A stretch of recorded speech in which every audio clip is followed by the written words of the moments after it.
अवधूत चिंतन श्री गुरुदेव दत्त. श्री स्वामी समर्थ. सगळ्यांना आजचा दिवस तुम्हाला खूप छान आनंदात आणि मजेत जावो ही मी स्वामी महाराजांचरणी प्रार्थना करते. तर आज दुपारून सुरू होणारे पौर्णिमा, नारळी पौर्णिमा, आपल्या ज्या काही महिन्यांमध्ये ज्या पौर्णिमा येतात, जशी माघ पौर्णिमा येते, तशी नारळी पौर्णिमा येते, गुरुपौर्णिमा येते. ह्या पौर्णिमा इतर पौर्णिमांपेक्षा खूप जास्त श्रेष्ठ अशा पौर्णिमा असतात. त्याच्यामुळे ह्या पौर्णिमेला जास्तीत जास्त केलेल्या सेवा किंवा जास्तीत जास्त केलेले कुठल्याही धार्मिक पूजाविधी असल्या तरी ह्या खूप जास्त याचं फळ मिळत असतं, किंवा फळ मिळण्यापेक्षा त्या खूप जास्त श्रेष्ठ आणि ग्रेट अशा पौर्णिमा असतात. त्याच्यामुळे मग आज दुपारून पौर्णिमा सुरू होणार आहे, तर मग म्हटलं दुपारून उंबरठा पूजन करण्यापेक्षा सकाळच्या ज्या सेवा असतात त्या सकाळीच केलेल्या बऱ्या वाटतात. त्याच्यामुळे सकाळी सकाळी आजूबाजूचा सगळा एरिया साफ करून छानपैकी उंबरठा पूजन करून घेतलं. आणि रक्षाबंधन म्हणजेच नारळी पौर्णिमासुद्धा दुपारूनच सुरू होणार आहे. तशी बघायला गेली तर रक्षाबंधन उद्या दुसऱ्या दिवशी आहे, परंतु म्हटलं आजही बाहेर रांगोळी काढावी आणि उद्या पण परत रांगोळी काढावी, तेवढ्याच उद्यासाठी वेळ वाचेल म्हणून मग रक्षाबंधनची रांगोळीसुद्धा आजच काढून घेतली. आता तसं बघायला गेलं तर माझ्याकडे रक्षाबंधन वगैरे असं सेलिब्रेट होणार नाही, कारण भाऊ गेलेला आहे गावी आईकडे.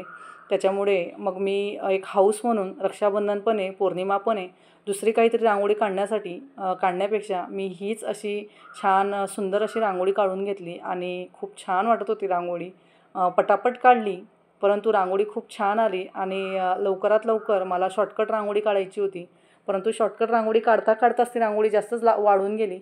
म्हटलं इट्स ओके, कारण हेच काहीतरी सणाचे दिवस असतात की ज्या दिवसांनी आपण काहीतरी वेगळं असं करत असतो. आणि पौर्णिमा असल्यामुळे मला देव पण चमकवायचे होते, देव पण छान स्वच्छ करायचे होते. चांदीचे देव असो किंवा पितळीचे असो, कुठलेही देव असो, त्यांना मेंटेन करावेच लागतात. चांदीचे देव पण खूप लवकर पिवळे पडून जातात. त्याच्यामुळे मग ह्या वेळेस थोडीशी मला खूप जास्त उशीर झाला देव घासण्यामध्ये, देव साफ करण्यामध्ये, कारण की होतं दुसरं लिक्विड आणि आणलं गेलं काहीतरी वेगळंच. त्याच्यामुळे मग त्या लिक्विडने लवकर काही निघालं नाही, म्हणून मग मला कोलगेट पावडरने क्लीन करावे लागले ते देव. आणि देवघरातलं म्हटलं, गुरुवारी तर काही देवघर साफ करत नाही, गुरुवारी आणि एकादशीला आपल्या घरातली साफसफाई असो किंवा मग देवघराची साफसफाई असो, देवघराचं डीप क्लिनिंग असो, चालत नाही करायला. त्याच्यामुळे मग म्हटलं आज पौर्णिमा आहे आणि छान फ्रेश वाटत असतं. पौर्णिमेचा दिवस म्हणजे घर खूप छान वाटत असतं.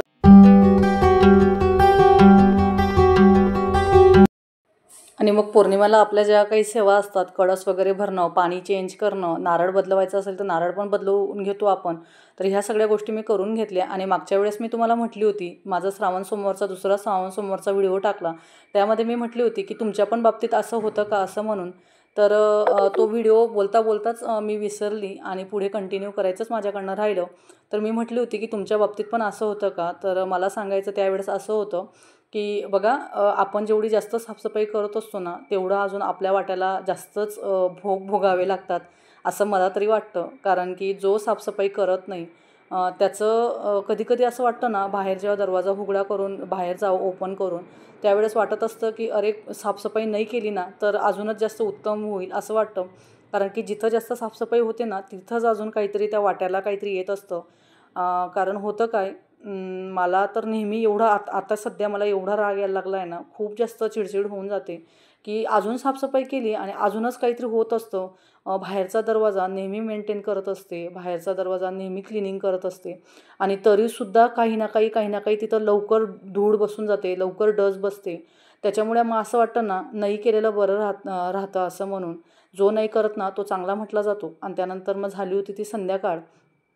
पौर्णिमेच्या दिवशी सगळं करत खूप उशीर होऊन जातो.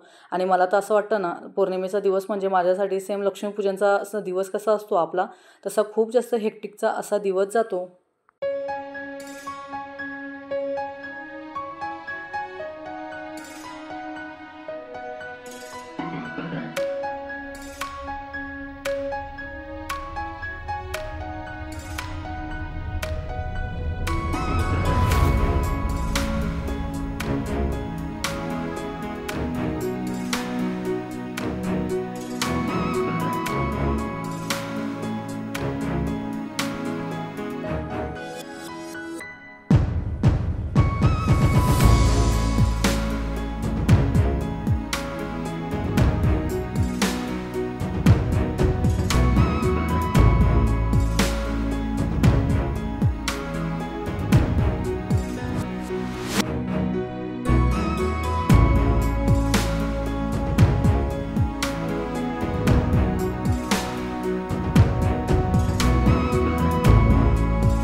आणि छान असा प्रसादाचा शिरा, जो सत्यनारायणचा प्रसादाचा शिरा असतो ना, तो थोडासा जरी केला ना तरी छान टेस्ट देत असतो. आणि हा प्रसादाचा शिरा, सत्यनारायणचा शिरा, जो आपण दिंडोरी प्रणित सेवा करत असतो महिन्याची सत्यनारायणाची, हा प्रसाद बाहेरच्या कुठल्याही व्यक्तीला द्यायला चालत नाही. तो फक्त आपण घरगुती लोकांनीच खावा लागतो.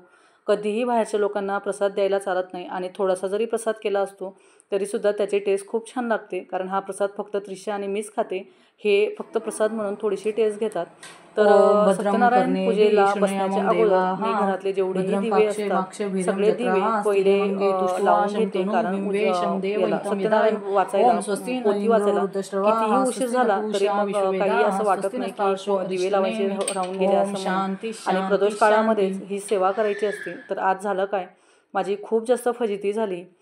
सत्यनारायणचा पाठ मांडायला तर उशीर झालाच होता. प्रदोष काळामध्ये सेवा करायची असते, परंतु पाठ मांडत मांडत तो उशीर झालाच. आणि खूप घाईघाईत मी पाठ पण मांडला. पाहिजे तसं व्यवस्थित मी पाटावर काही एवढं साहित्य ठेवायचं असतं, परंतु अजून काही दुसरं डेकोरेशन वगैरे केलं नाही. आणि आज मी प्रॉपर ह्या जागेवर पाठ मांडला, कारण मला पाठ मांडायला थोडी माझी जास्त गडबड चालली आहे. सध्या कुठल्याही पूजा मांडायला देवघर मी ह्या साईडला कोपऱ्यामध्ये शिफ्टिंग केलेलं असल्यामुळे पाठ मांडायचं माझं खूप जास्त गडबड होते सध्या. काहीतरी एक फिक्स जागा मला होत नाही आहे. बघू आता काय करता येईल तर. तर बाळकृष्णावर पहिले सत्यनारायण चालू करायच्या अगोदर बाळकृष्णावर गुरुसुक्ताने पहिले अभिषेक करून घेते आणि त्यानंतर मग सगळ्या पोथीला सुरुवात करते. आता मी पोथी वाचण्याच्या दिवशी, सत्यनारायणच्या दिवशी कुठल्या कुठल्या सेवा करते हे मी तुम्हाला ह्या व्हिडिओमधनं सांगणार आहे. कारण एका ताईंनी मागे मला कमेंट्स केली होती की तू सत्यनारायणाच्या दिवशी पौर्णिमेच्या दिवशी कुठल्या सेवा करते ते आम्हाला सांग असं म्हणून.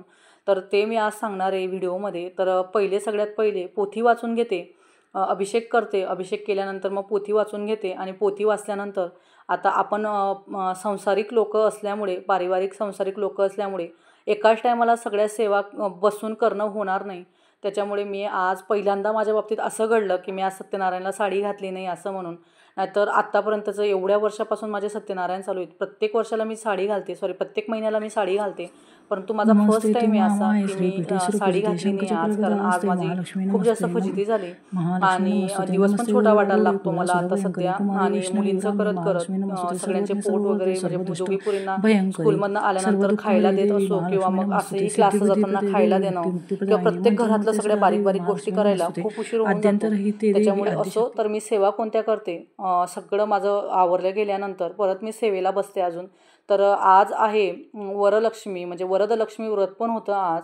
आणि आज पौर्णिमा पण होती. तर आज सत्यनारायण पूजा संध्याकाळीच करायची होती. त्याच्यामुळे जे महालक्ष्मी अष्टकम आहे ते वरद पौर्णिमा असल्यामुळे दुसऱ्या काही सेवा मी केल्या नाही सकाळी, कारण की सत्यनारायणाचा पाठ मला संध्याकाळी वाचायचाच होता, बसायचाच होता. तर त्याच्यामुळे म्हटलं तेव्हाच मी लक्ष्मी मातेची सेवा करून घेईल. तर मग महालक्ष्मी अष्टकम आहे तर ते 11 वेळेस वाचून घेते मी.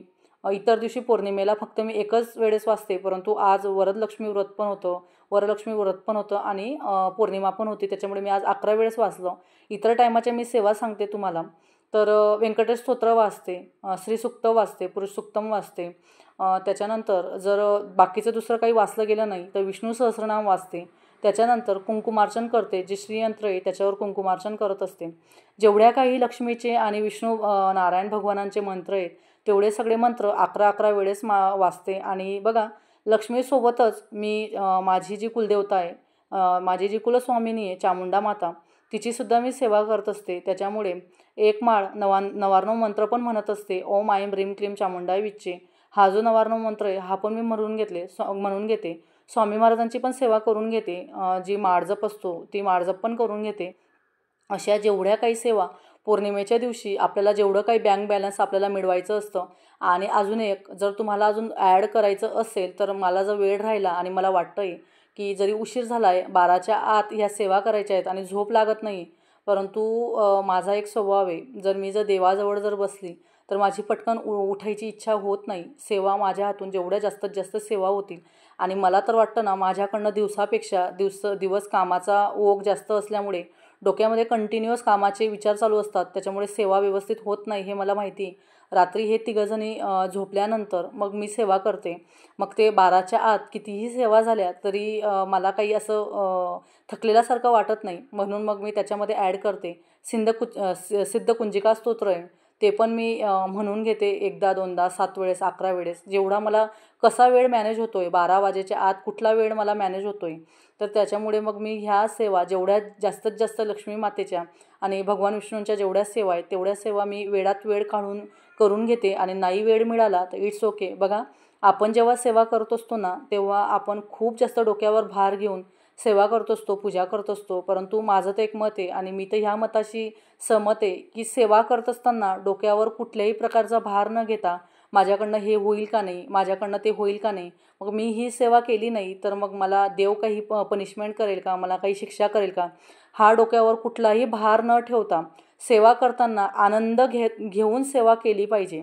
मग ती सेवा छोटीशी का असेना, थोडक्यात आणि मोजकी का सेवा असेना, परंतु आनंद घेऊन सेवा केली पाहिजे. ना तर कुठलेही सण आले, मग तो श्रावण सोमवार असो किंवा मग कुठलेही सण असो, लक्ष्मीपूजन असो, जेवढ्या काही सेवा दिलेल्या आहेत त्या सेवा माझ्याकडनं होत नाही म्हणून किंवा माझ्या ह्या टायमामध्ये माझी ती सेवा होईल का, मग ती कोजागिरी पौर्णिमेची रात्रीची 12ची जरी सेवा असली तरीसुद्धा माझ्याकडनं ती सेवा होईल का टायमात आणि वेळेत, हा भार जर डोक्यावर घेऊन जर तुम्ही जर सेवा करत बसले तर ती सेवा लागू पडत नाही. आणि जर तुम्ही जर ती सेवा आनंदाने आणि चांगल्या म्हणजे एन्जॉयमेंटने आणि चांगल्या मनाने जर ती सेवा केली ना, तर नक्कीच आपल्या स्वतःला पण समाधानी वाटत असते, हे मला स्वतःला वाटतं. म्हणून मग जेवढं काही दिंडोरीपर्यंत सेवा दिलेल्या आहेत एवढ्या सेवा नाही केल्या तरी चालतील, परंतु आनंद घेऊन आणि छानपैकी त्या शब्दांचा अर्थ समजून ती सेवा मी करत असते. जास्त लोड घेत नाही, खूप जास्त भार स्वतःच्या डोक्यावर मी घेत नाही. त्याच्यामुळे माझ्याकडनं जेवढ्या सेवा होतील, बघा, जर श्रावण सोमवार आहे तर रुद्रकवच म्हटलाच पाहिजे, तो पूर्ण व्हायलाच पाहिजे ह्या टायमामध्ये म्हणून खूप फास्ट, खूप स्पीडली म्हणायचं, त्याचा काही अर्थ ऐकून घ्यायचा नाही. श्री स्वामी स्तवन म्हणतोय, स्वामी गुरुचरित्र पारायण म्हणतोय, स्वामी चरित्र सारामृत वाचतोय, त्यावेळेस कुठलाही अर्थ त्याचा बघायचा नाही, कुठलाही अर्थ त्याचा समजून घ्यायचा नाही, नुसतं वाचायचं म्हणून वाचायचं. हा भार डोक्यावर घेऊन सेवा करण्यापेक्षा थोडीशीच सेवा केलेली बरी. ओम नमः शिवायने 108 बेलपत्र वाहून घ्यायचे, बस झालं काम. एवढा समाधान वाटून किंवा आनंद घेऊन ती सेवा केली पाहिजे असं तरी मला वाटतं. नाहीतर समोरची व्यक्ती ही सेवा करते, माझी मैत्रीण ही सेवा करते किंवा एखादा यूट्यूबर किंवा एखादी यूट्यूबर आहे, ती एवढ्या सेवा सांगते यूट्यूबला आणि त्या सेवा आपल्या हातून व्हायलाच पाहिजे, हे मला तर योग्य वाटत नाही. स्वतःला पण त्रास करून घ्यायचा आणि घरामध्ये पण चिडचिड करून घ्यायची आणि मी हे पण करेल, ते पण करेल, ही पण सेवा वाचेल, ती पण सेवा वाचेल, दुर्गा पाठ सप्तशती पण वाचेल, नवनाथ पारायण पण वाचेल, शिवलीला अमृत पण वाचेल, या सगळ्या सेवा एकत्र करून खूप जास्त स्वतःवर स्ट्रेस ओढून मग ती आपलं मन कुठल्याच सेवेमध्ये लागत नाही. त्याच्यामुळे शांत चित्ताने आणि शांत मनाने थोडीशी का असेना मोजकीच सेवा करायची, परंतु आपल्याला स्वतःला एक छान असं सॅटिस्फॅक्शन असलं पाहिजे त्या सेवेमध्ये, असं तरी मला वाटतं. म्हणून मग मला आजच्या व्हिडिओमध्ये तुम्हाला असं सांगावंसं वाटलं की पौर्णिमेच्या दिवशी मी कुठल्या सेवा करते असं म्हणून. आणि ज्या दिवशी मला वाटलं ना की कुठल्याच सेवा करायच्या नाही पौर्णिमेच्या दिवशी, त्या दिवशी मी फक्त कुंकुमार्चन श्रीसुक्ताने एकच वेळेस म्हणून घेते, कुंकुमार्चन करून घेते आणि बाकी मग 15 ते 25 मिनटाचं विष्णू सहस्रनाम वाचून घेते. बस पुस्तक घेते आणि विष्णू सहस्रनाम वाचून घेते, एवढंच करते. नाहीतर एखाद्या दिवशी फक्त श्रीसुक्तम म्हणते आणि व्यंकटेश स्तोत्र वाचून घेते. कारण आपण पारिवारिक संसारिक लोक असल्यामुळे प्रत्येक गोष्ट आपल्याकडनं मॅनेज होईल का नाही, घरामधले जे लहान मुलं आहेत, आपला नवरा आहे किंवा आपल्या घरातली व्यक्ती आहेत, ते आपल्याला साथ देतीलच की नाही त्या दिवशी. आता यांचं मला नेहमी म्हणणं असतं की राखी, तुझं सगळ्याच ठिकाणी तुला वाटतं की तुझ्या सगळी ठिकाणी हात पोचला पाहिजे किंवा सगळ्या ठिकाणी मी ह्या सेवा केल्या पाहिजे असं तुला वाटत असतं. परंतु मग मी पण त्यावेळेस विचार करते, आता बघा हा कुंकू आहे, जो कुंकुमार्चनचा कुंकू आहे, हा कुंकू मी कंटिन्युअस नवीन कुंकू वापरत नाही, मी तोच कुंकू परत डबीत टाकते आणि परत त्याच कुंकूने सेवा करत असते. म्हणजे तो कुंकू अजूनच जास्त त्याच्यावर सेवा केल्याने अजून जास्त तो काय म्हणतात ना त्याला, चांगला होत असतो. तो कुंकू म्हणजे श्रेष्ठ होत असतो. लक्ष्मी अशीच येत जा, मुलाबाळांना सुखी ठेव, मला अखंड सौभाग्य दे, तुझी पूजा करून घे, सोनं चांदीचा प्रकाश पळू दे, दूध. म्हणून मग त्याच्यामुळे सेवा करताना कुठलाही लोड घ्यायचा नसतो. तर हा जो कुंकू आहे ना, हा कुंकू जास्तीत जास्त तो त्याच्यावर सेवा झाल्याने जास्त तो हे होत असतो, काय म्हणतात ना त्याला, आता तो शब्द मला येत नाही, पण त्याच्यावर सेवा केल्याने अजून जास्त ग्रेट बनत जातो तो कुंकू, आणि अजून त्याचा यूज केल्याने परत परत कुंकुमार्चन केल्याने आपण पण तो आपल्या कपाळीला लावू शकतो. म्हणून मी जास्तीत जास्त दुसरा कुंकू वापरत नाही. नवीन कुंकू घेऊन परत अजून कुंकुमार्चन करत नाही, तर कंटिन्यू त्याच्यावरच सेवा करत असते त्या कुंकूवर. तर अजून काही तुम्हाला प्रश्न असतील तर ते प्रश्न मला कमेंट्समध्ये नक्की विचारा. आजचा व्हिडिओ तुम्हाला कसा वाटला हे मला लाईक, शेअर, सबस्क्राईब करून सांगा. श्री स्वामी समर्थ. धन्यवाद.